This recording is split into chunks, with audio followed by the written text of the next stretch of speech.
So guess why the toilet is clogged? I've turned a corner emotionally, and it's just like, you know what? He had a chance, and he blew it. I'm probably going to have this baby being married to someone else.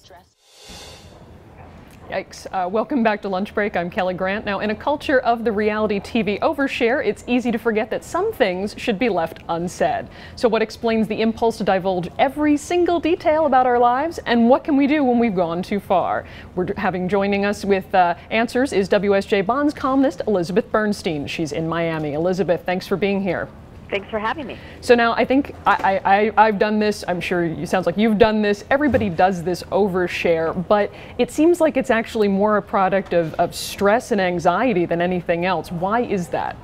Exactly. We all do it. Some people do it more than others, but it's a piece of something that psychologists call self-regulation. And what happens is when we're trying to make a good impression with somebody, maybe our boss, somebody new, a client, we use a lot of mental energy to do that, to be witty and interesting. And what happens is there's less emotional or less mental energy to censor ourselves. And so we tend to get nervous and start blabbing. And you say that there are a couple of different types of people in terms of how you were raised that might be more prone to this than others. Tell us about that. Exactly. So there's something called attachment style. We all have one. It's an evolutionary process. We years and years ago, we had to attach to our parents. We're so vulnerable, and people had to attach hunters and gatherers to survive. So we have these attachment systems, and some people have a secure attachment. They're fine. They get close to others. It's fine.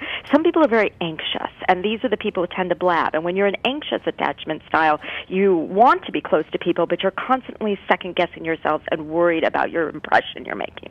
And as you said, a lot of this is about trying to make that good impression.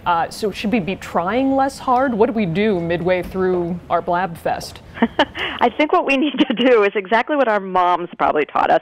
You know, think before you open your mouth. And so maybe if you know you're going to meet with somebody you're trying to impress, you might want to think through what you're going to say and remind yourself not to start yammering on. But if you find yourself yammering on in the middle of it, you could stop yourself if you thought of that. And another thing is people want to know, do I go back and apologize? I think I looked like an idiot. Experts, therapists say don't apologize. It's usually just going to make it worse. Really? Don't apologize? So what if we're not going to apologize, then what do we do to damage control here? Just shut up.